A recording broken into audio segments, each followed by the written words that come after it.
voy a ver si la palabra es correcta, pero según los medios, Roberto Lorenzana advirtió a la Sala Constitucional de no declarar inconstitucional la ley de medicinas. ¿Es la palabra correcta? ¿Advertencia?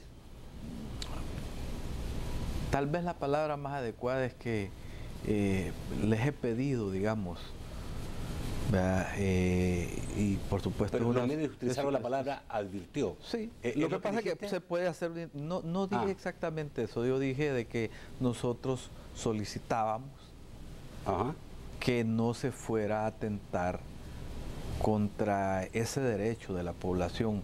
O sea, la ley de medicamentos, aun cuando recientemente se está ejecutando, ya evidenció que será de enorme beneficio para el pueblo salvadoreño. Hay una reducción sustantiva de los precios que oscila entre el 30 hasta el 60% de disminución de los precios.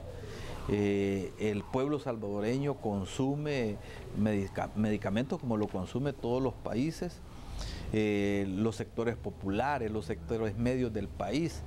Tenemos una enorme cantidad de gente que padece de enfermedades crónicas. Solo en el tema de la diabetes estamos hablando del 10% de las personas, de los hipertensos otro 10%, y todos esos medicamentos mayoritariamente tendrán una reducción significativa. Y creo que vale la pena que el pueblo goce ese derecho, ese beneficio. Como conocemos que hay demandas de inconstitucionalidad y sabemos que al menos parcialmente la Sala de lo Constitucional ya aceptó y suspendió el acto reclamado en una parte, si en los otros temas se pronuncia, significaría invalidar una ley que le está dando enormes beneficios al pueblo salvadoreño.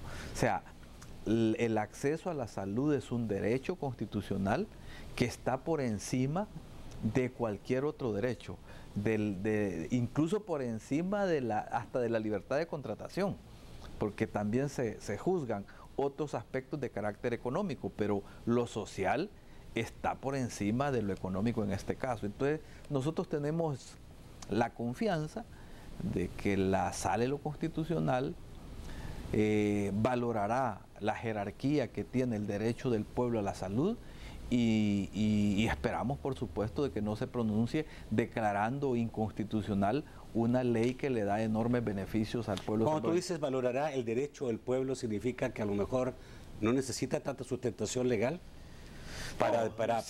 Siempre tendrá que haber rigor, ¿no? Desde el punto de vista técnico, desde el punto de vista constitucional, pero para todo mundo queda claro que el derecho a la salud es uno de los derechos fundamentales del pueblo. Tú sobre este tema también dijiste que tenían temor de las presiones que vayan a hacer la empresa privada, Arena y este grupo de Aliados por la Democracia.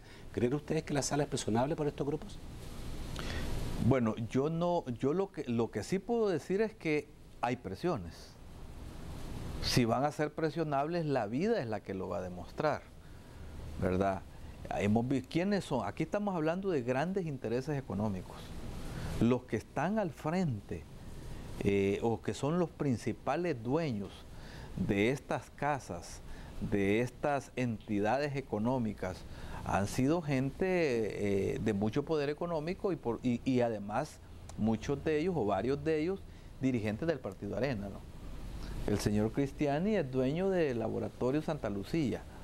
El señor Lacayo de las farmacias económicas tiene también su propio laboratorio. Uno expresidente de Arena, el otro exministro de Economía, socio de Francisco Flores, expresidente de la República, para mencionar algunos nombres.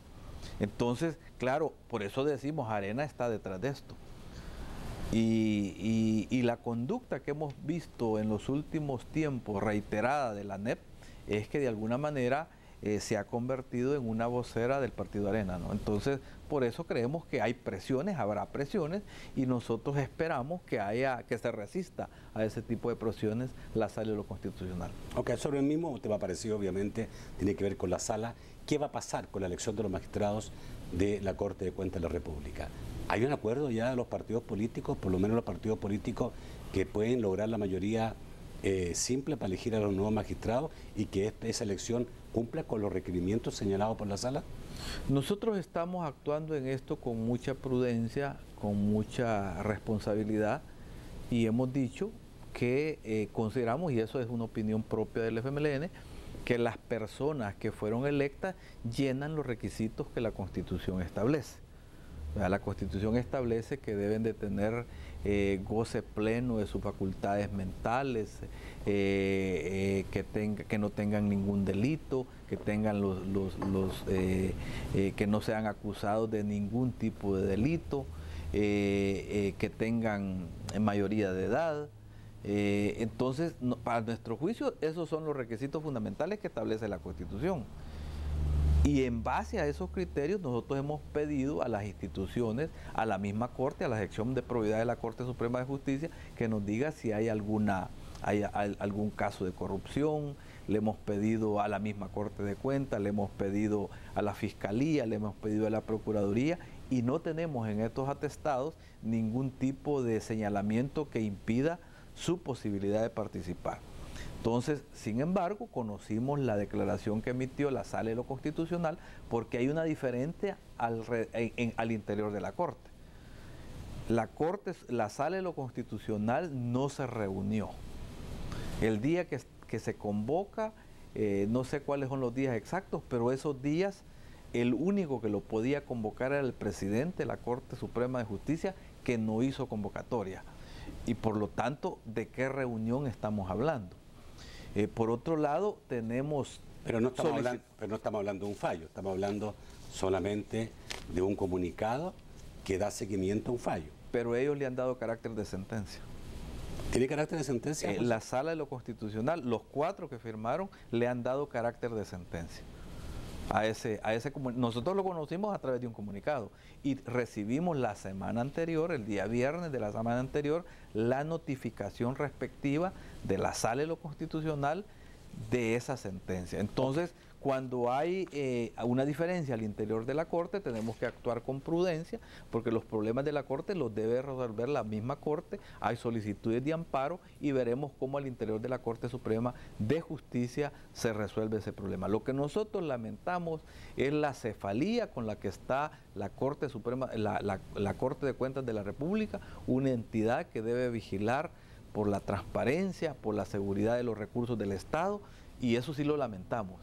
Y eso es, por supuesto, es uno de los temas de carácter político que la Asamblea Legislativa tiene que atender, porque no se puede mantener de manera indeterminada esa cefalía. Cualquiera podría pensar que en una realpolitik, como se dice, o pragmatismo, lo que la Corte ha señalado es básicamente que el problema está con un magistrado, con los otros dos es un problema burocrático, ¿no? Básicamente el caso Sánchez Trejo, el caso Bernal, hay que documentar solamente su notoriedad, su honestidad y su capacidad. En el caso, digamos, de la magistrada Silvia Aguilar, ahí, digamos, es un caso diferente que la sala aparentemente no aceptaría. Los otros dos sí. Realpolitik, ¿por qué no decir, ok, ya hay 2 magistrados, busquemos un tercero, digamos, ¿cierto?, que no sea una persona que tenga cargo de dirigente política o no haya tenido en último tiempo, o sea, digamos, un militante activo.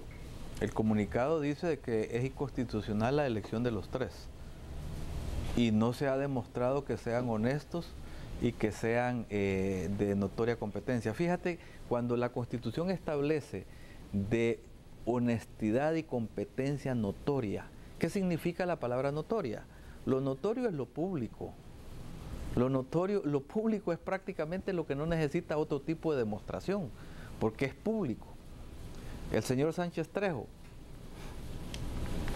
fue magistrado, fue juramentado como magistrado de la Corte Suprema de Justicia cuando los miembros de la sala que emiten este comunicado fueron juramentados, con los mismos requisitos con los que ellos fueron electos.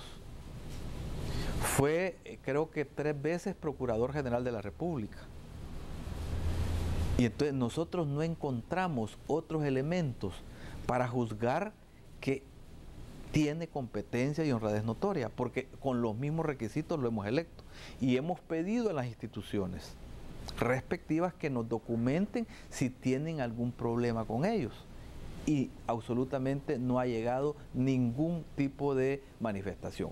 En el caso de la licenciada Aguilar, ellos han argumentado que pertenece a un partido político. La Constitución de la República no establece ese requisito.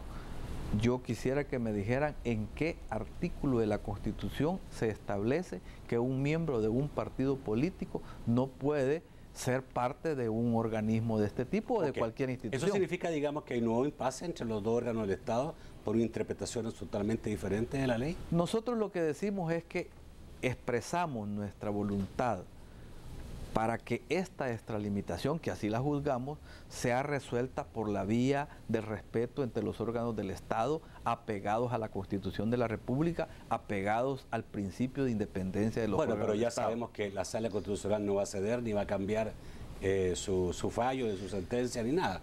Eso ya aquí, digamos, le va a corresponder quizá al órgano legislativo ver cómo se entrampa esto para poder no tener acéfalo un órgano tan importante, una institución tan importante como la Corte de Cuentas. Repito, nosotros frente a ese tipo de extralimitación tenemos que actuar con madurez, con sensatez, con la prudencia del caso. Lo importante es que las instituciones funcionen, que el país funcione, y en el momento determinado que se necesite dar una respuesta política a este caso, por encima estará el interés nacional. Esa es nuestra voluntad. ¿Esto, digamos, qué? ¿Tiene que ir a una tercera elección? Esa es una posibilidad.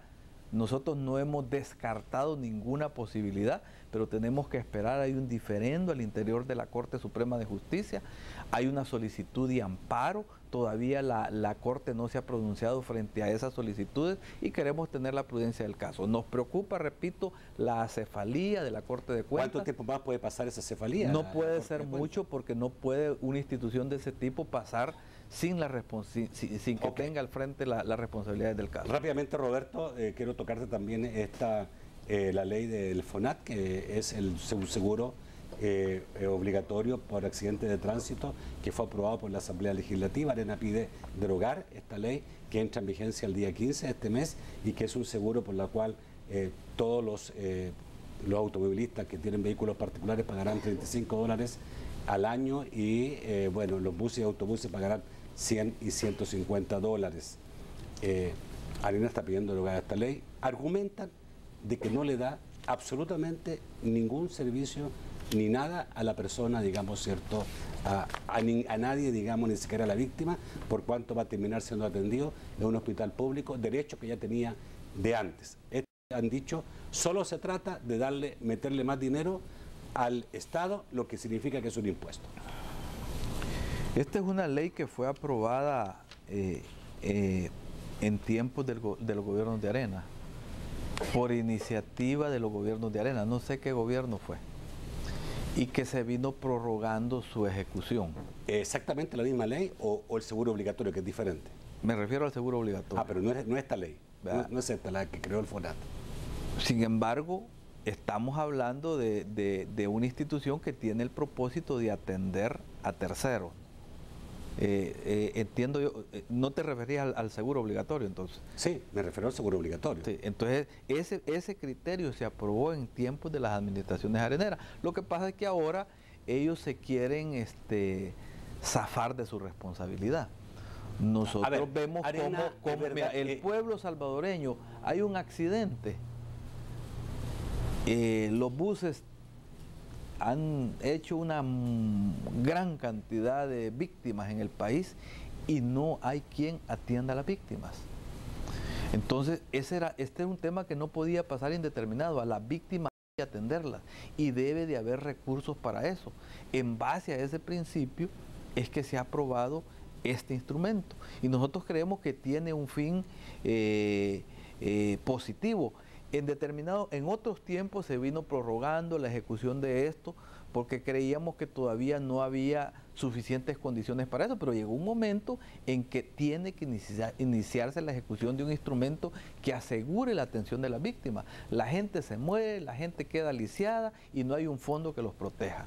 Y por encima del interés de las personas que tienen vehículos o que tienen buses, está el interés general del pueblo salvadoreño. Es correcto, que se pero muchos esperaban, digamos, de que un seguro, si fuera un seguro en el cual alguien se pueda, digamos, atender privadamente y no terminar en un hospital nacional, como dije, que es un derecho que ya se tiene. Bueno, pero se estaría asegurando la salud de las personas, la atención de las víctimas, que hoy no está plenamente asegurado. La experiencia concreta es que no ha habido garantía suficiente de seguridad para las víctimas. ¿Eso significa que el Estado va a invertir en los hospitales en una atención especial para víctimas? Estos recursos servirán para atender a las víctimas. Millones, ¿no?, que se van a lograr. Son recursos para atender a las víctimas. Y en ese sentido yo creo que hay que ponerlo a prueba.